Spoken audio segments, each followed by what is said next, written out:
Hello YouTube, this is the Dbtgamer Show, episode 176, and today I'm going to review Donkey Kong Country 1 for the Super Nintendo and Wii Virtual Console. So, let's get started.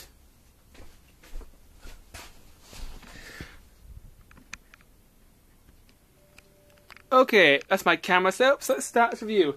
Now, Donkey Kong Country is a very good platforming game. It's one of my most favourite platforming games of all time. I first played this when I was a lot younger at my auntie's house. I really liked it, but I didn't see the game again until I downloaded it off the Virtual Console. And that first time I played the game always stuck in my mind as a really good memory. The story for the game is pretty good. There's this group of crocodiles called the Kremlins, and they've stolen all Donkey Kong's bananas, so he's rather annoyed that all his food is gone. Yeah, the story is kind of silly, but it's also pretty funny. Which is good.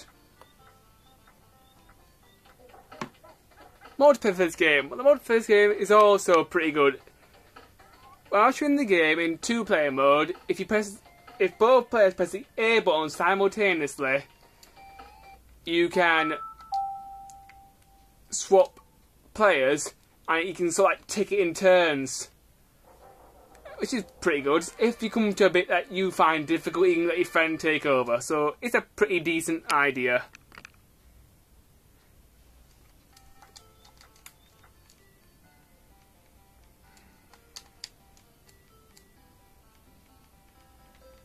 Hold on a moment. I've fixed it. Also, in the multiplayer mode, you can also either compete to beat the game, or you can help each other out, depending on what you feel like doing. There are 3 files in the game, so I'm going to pick my best one and start this review.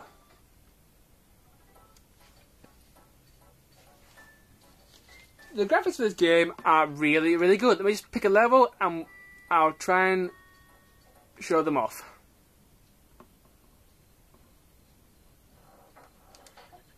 Right, controls for this game. A button changes characters. B button jumps. Y button attacks. This is for the classic controller, bearing in mind. With Donkey Kong, press down and Y, you can do a hand slap to find secrets and attack enemies. Although the hand slap has rather short range. The X button does nothing. L button does nothing. R button does nothing. D-pad moves you around. Left and R6 moves you around. Right and R6 does nothing. Left and right Z don't do anything, and that's really it. The controls are really simple. If you hold down the Y button, you can also run. This is very useful when you're trying to get across large gaps. Controls for Diddy. The controls for Diddy are exactly the same, apart from instead of doing a roll, he does a cartwheel. He has no down and Y move. The down and Y move is exclusive to Donkey Kong. And I really liked that because it gave Donkey Kong something that he could do that Diddy couldn't. The music in this game is also really good. It's got a really nice beat to it, and I absolutely love it. There's some very nice tracks in here. Some of the best Nintendo music ever made. This game was originally made by Rareware. It was one of the first Rareware games that Nintendo let them make. And it is a very good game. They also did a great job of Donkey Kong Country 2 and 3 as well. So, my props to Rareware there. The game for this game is very, very good. It's a platforming game. Another thing I really liked this game are the graphics. The 3D effects I really, really liked. The characters themselves look 3D, and the backgrounds are pretty much 2D. The game itself can take about at the very most 3 hours to beat if you're not good at these sort of games. There's also some secret levels hanging around, so there is some replay value if you want to find all the secrets. but some of them are pretty difficult to find. It is actually possible to beat this game in under an hour, but I would always just try and do that if you're a hardcore player. When I first beat this game, it took me about 2 hours and a half, because I tend to find these sort of games quite difficult. Good about this game. The gameplay is excellent. I really liked playing as Donkey Kong and Diddy. I liked the fact they had different special moves and abilities. The thing I liked about this game were the levels themselves. There's some really nice environments and a nice range of levels. I think about this game with the bosses. Some bosses are repeated, which is a little bit of a shame and kind of a letdown.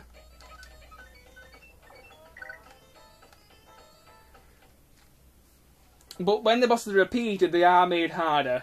Most bosses are good challenges, they do take some practice to beat. And you have the game with all the different items. There are several different items. Let's go to the Operator's Guide. I'll talk about each one of them, because they're rather important. First things first, bananas. If you collect 100 bananas, you can get extra life. Balloons, they give you extra life. DK barrel. If you collect a DK barrel by pressing Y to pick it up, and maybe press Y, release Y to throw it, you can get a Kong back. This is very important because Kong's basically serves your health. The most hits you can survive in this game is 1, and then your next hit will kill you. The continuation barrel, very useful because some of these levels are really long and really hard. So these are very useful.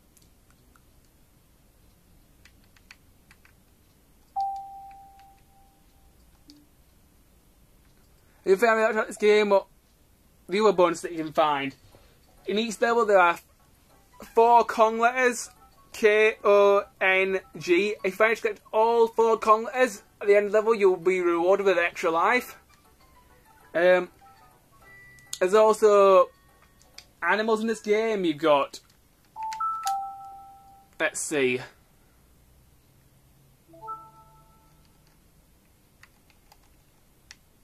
hold on a moment. You've got a rhino called Rambi, which is probably one of my most favourites because he can dash and he can jump quite far, and he can basically anything he touches dies. You've got an ostrich who can jump really far and hover. You've got a swordfish, which definitely helps out underwater because when you're underwater you're kind of vulnerable because you can't attack, so the swordfish can ram people with its sword. And you've also got a frog which can jump really high and get you to secrets. There's also a special bonus game for the animals. If you manage to find 3 golden animal tokens, these animal tokens will either be rhino shaped, ostrich shaped, swordfish shaped or frog shaped, and you'll be cut to a little mini game where if you collect about 100 of these tokens in the mini game, you'll be able to get extra lives and bonuses and stuff like that. But there will be a set time limit on how long you have to get these bonuses.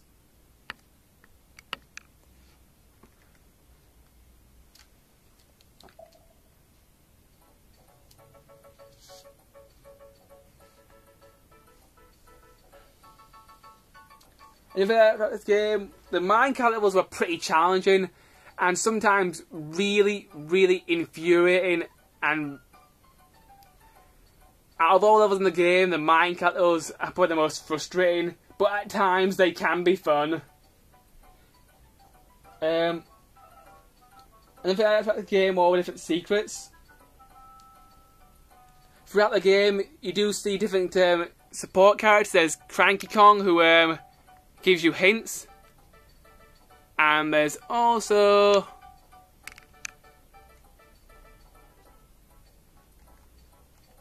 Funky Kong who lets you fly to different areas, and Candy Kong who lets you save your game.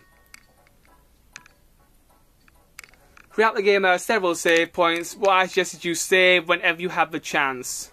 Hold on a moment. I'm back, YouTube. I just had a few camera problems there. I'm just going to show off one more level, then we're going to go to my complaints. Actually, I think I'll show off a boss instead, because I've already shown off a level. Right, here we go. This is the first boss of the game. It's a beaver. He can be pretty difficult, but all you got to do is bop him on the head. He does get faster as the fight goes on, but if you can beat him quickly, it's good. As you can see, the 3D effects are great in this game. That boss was pretty easy, but the bosses do get harder to go along. Probably one of the hardest bosses is this bird that spits out pellets at you. I do feel about this game with a world map. It helps you plan your route and where you need to go next.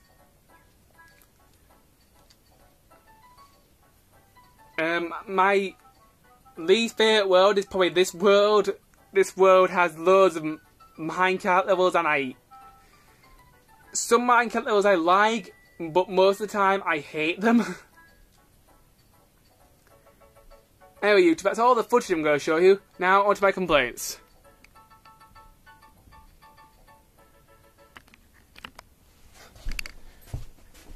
Okay, my complaints about Donkey Kong Country 1. It's very difficult for me to complain about this game because it's such a good game, but I have managed to find some complaints.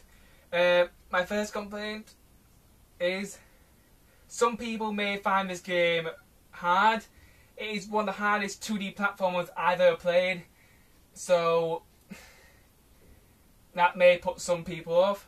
And the other thing that I didn't like about the game was, throughout the game, there are these barrel bits, and you basically got to shoot Donkey Kong and Diddy through the barrels in order to get through the level, and it's all based on timing and accuracy, and it can be really, really difficult and really frustrating because most of the time if you screw it up, you're dead, and you have to go back to the beginning of the level or back to your previous save point, and it can be very frustrating. As I mentioned in the review, the minecart levels can be a real big problem and be really annoying at times. But other than that, Donkey Kong Country 1 is a very good Wii game for the Virtual Console. It's definitely worth buying, definitely worth playing. It's about 800 Wii points. It's very easy to get older these days. So if you like 2D platformers, and if you like a challenge, I would definitely recommend this game. I give it a 4 out of 5. My next review YouTube will be Sonic 4 Episode 1. But until then, bye!